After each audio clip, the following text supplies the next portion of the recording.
नमस्कार। मैं पूजा शर्मा अपने श्री मैस्ट्रो चैनल में आपका स्वागत करती हूँ। आज मैं बात करूंगी 35 आला चक्कर और 36 आला चक्कर के बारे में, क्योंकि ये सब मेन इम्पोर्टेंट इसमें जो है ये है लाल किताब में, क्योंकि इसके बिना हम नहीं प्रेडिक्शन कर सकते हैं अगर हमें ये नहीं निकालना आता 35 आला चक्कर, क्योंकि ये दशा चक्र है। जैसे विंशो मैंने पिछली वीडियो में बताया था, ये विंशोत्तरी दशा जो होती है तो उसमें जो अंतरदशा प्रत्यंतर दशा इस तरह से लेते हैं, तो इसमें 35 साला चक्कर जो 35-35 साल की होती है। फिर इसी तरह से 36 साला चक्कर होता है, क्योंकि 35 साला चक्कर जो होता है वो ग्रह फल का होता है और 36 साला चक्कर जो होता है वो राशि फल का होता है। जो 35 साला चक्कर के हम उपाय नहीं कर सकते, क्योंकि ग्रह फल के हमें उपाय करने बताए ही नहीं है, करना ही नहीं है हमें। और 36 साला चक्कर के जो है वो उपाय के काबिल हैं। तो आज हम यही समझेंगे कि वो कैसे करके हैं, कि जब वो ग्रह अगर बहुत ज्यादा परेशान कर रहा है और वो ग्रह फल का है, जब वो 36 साला चक्कर में आएगा तो उस टाइम हम उपाय करके उस ग्रह को अच्छा कर सकते हैं, उसके अच्छे रिजल्ट्स पा सकते हैं। चलिए समझते हैं।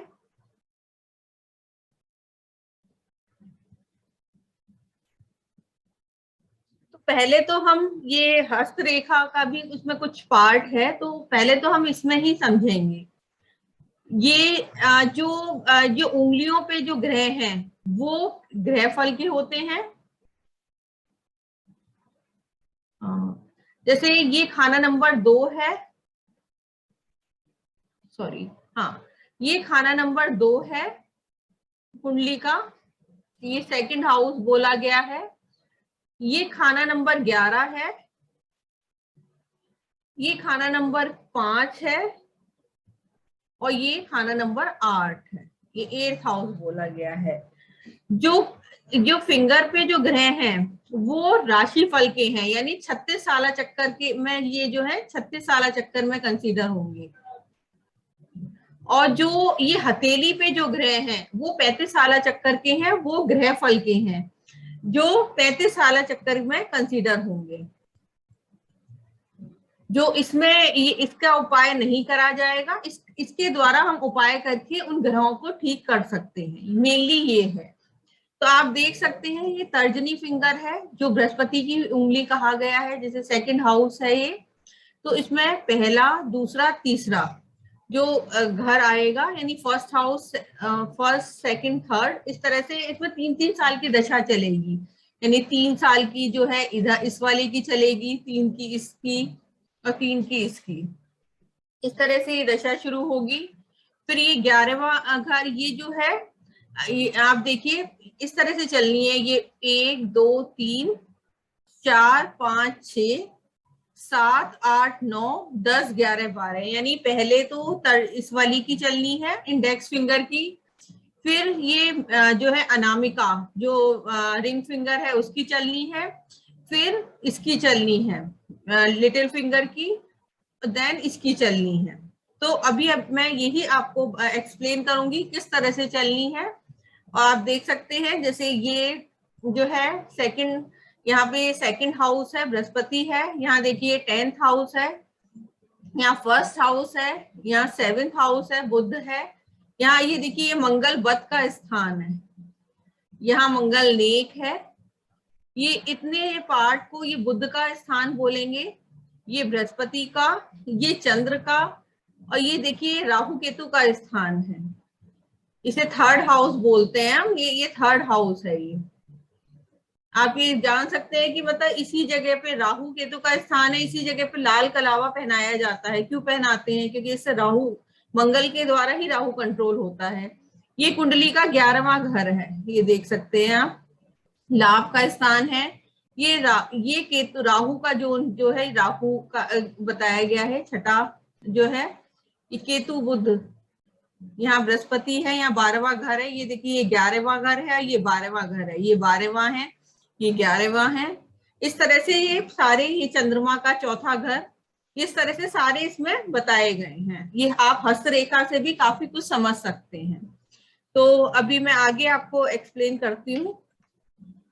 पहले हम इसमें ये समझ लेते हैं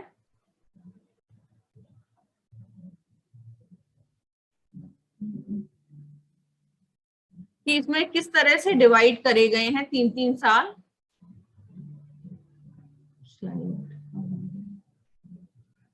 जैसे ये साइन एक्टिवेशन एज होती है, तो इसमें हम कैसे कि जैसे एरी साइन यानी पहला घर कैसे एक्टिव 1 से 3 साल तक एक्टिवेट रहेगा। दूसरा टॉरस साइन जो है 4 से 6 साल। जेमिनी जो है 7 से 9। फिर कैंसर, कैंसर साइन जो है 19 से 21 साल की एज में एक्टिवेट होना है। तो मैं आपको कुंडली पे एक्सप्लेन कर देती हूँ, इससे आप लोगों को थोड़ा सा कंफ्यूजन हो रहा होगा। फिर इसके बाद ये वाला चार्ट मैं आपको दिखा दूंगी, ठीक है।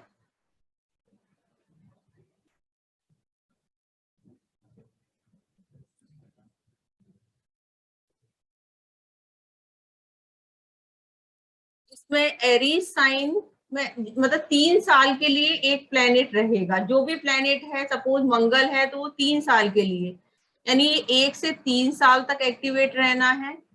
ये दूसरा जो है वो 4 से 6 साल। तीसरा घर जो है 7 से 9 साल। फिर ये देखिए इतना जो पार्ट है ये जो है उसका है तर्जनी का, ये इंडेक्स फिंगर का पार्ट है, ठीक है। फिर इसके बाद तर्जनी के बाद आती है मिडिल फिंगर।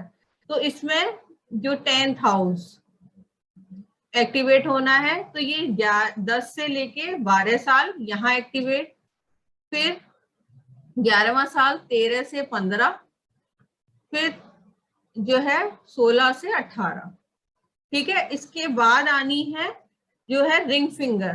तो रिंग फिंगर जो 4th हाउस, तो ये होगा 19 से 21 साल, 22 से 24 साल और 25 से 27 साल। इसके बाद जो आनी है वो लिटिल फिंगर है, तो वो 28 से 30 साल और इसके बाद 8th हाउस 31 से 33 साल और ये हो गया 9th हाउस में जो है 34 से 36 साल। आप ये देख सकते हैं 36 साल का एक चक्र चला, जो ये 36 साल चक्कर है। और वो था 35 साल में क्या था वो आपको एक बार और बता देती हूँ। उससे पहले हमने दशाएं निकाली थी। तो जैसे ये जुपिटर जो है वो 16 से 11 में एक्टिवेट हुआ।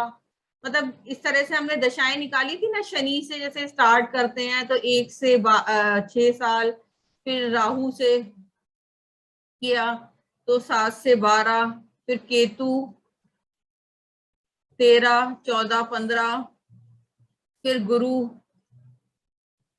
16 से 11 साल और 16 से 21 साल। सूर्य वो 22 और 23 साल। फिर चंद्र 24 साल। उसके बाद शुक्र वो 25, 26, 27। फिर मंगल जो है 28 से 33 साल और फिर बुध। ये इस तरह से मैंने आप लोगों को दशा बताई थी पिछले वाली वीडियो में। अगर नहीं देखी हो तो आप उसे देख लीजिएगा। फिर इसमें हमने वो दशा निकाली थी कि मतलब अगर 10th हाउस में प्लेनेट है तो किस तरह से, मतलब जो लग्न में जब वर्षफल में आएगा तब से वो किस्मत का ग्रह होगा, तब से उसकी दशा शुरू होनी है। अगर वो नहीं देखी हो वीडियो तो आप वो पीछे जाके देख सकते हैं। तो इस तरह से ये दशा स्टार्ट होगी। तो जैसे किसी को शादी की प्रॉब्लम आ रही है और उसकी एज है 28 साल है, ठीक है, और उसकी दशा भी चल रही है शुक्र जो है शुक्र की, सपोज, या मंगल की दशा चल रही है। अभी हम नॉर्मल तरीके से कर रहे हैं, अब उस तरह से हम दशा नहीं निकाल रहे हैं। अगर सपोज मंगल की दशा चल रही है और शादी और उसकी एज है 28 साल, ठीक है, तो 28वें साल में ये 7वां घर एक्टिवेट होगा।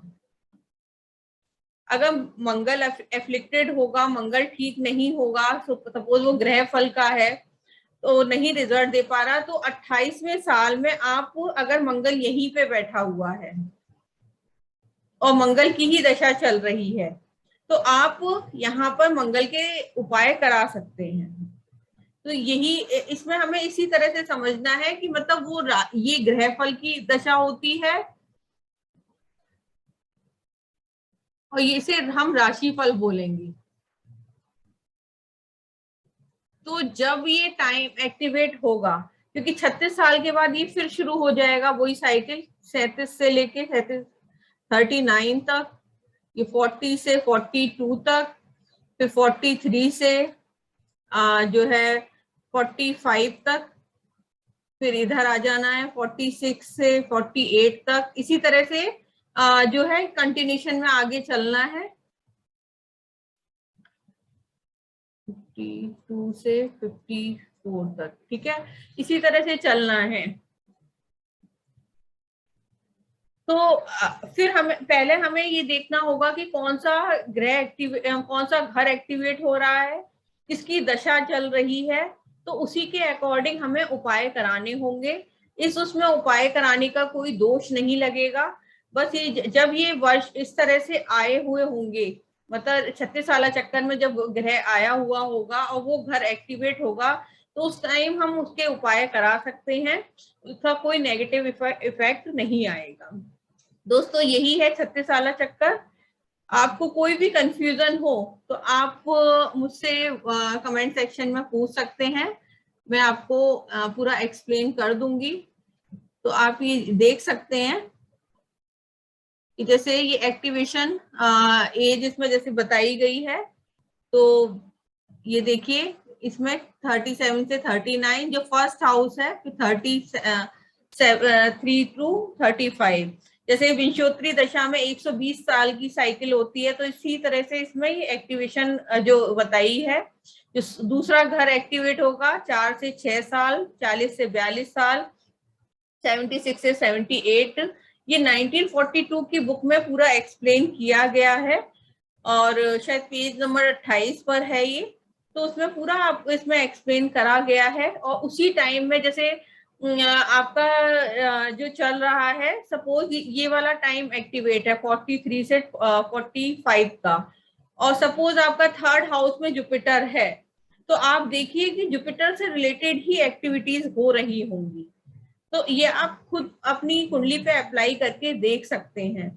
या किसी का टाइम 19 से 21 साल का चल रहा है तो फोर्थ हाउस एक्टिवेट है, कैंसर साइन एक्टिवेट है, और वहां पर अगर बुध बैठा हुआ है तो बुध से रिलेटेड तो आप देख सकते हैं उसी तरह की आपकी उसकी एक्टिविटीज हो रही होंगी। तो आप ये अपनी कुंडली पे लगा के देखिए, और जहां भी आपको कोई प्रॉब्लम है तो आप कमेंट सेक्शन में पूछ सकते हैं। और मेरे चैनल से जुड़े रहिए, मेरे चैनल को लाइक, सब्सक्राइब और शेयर करिए। धन्यवाद।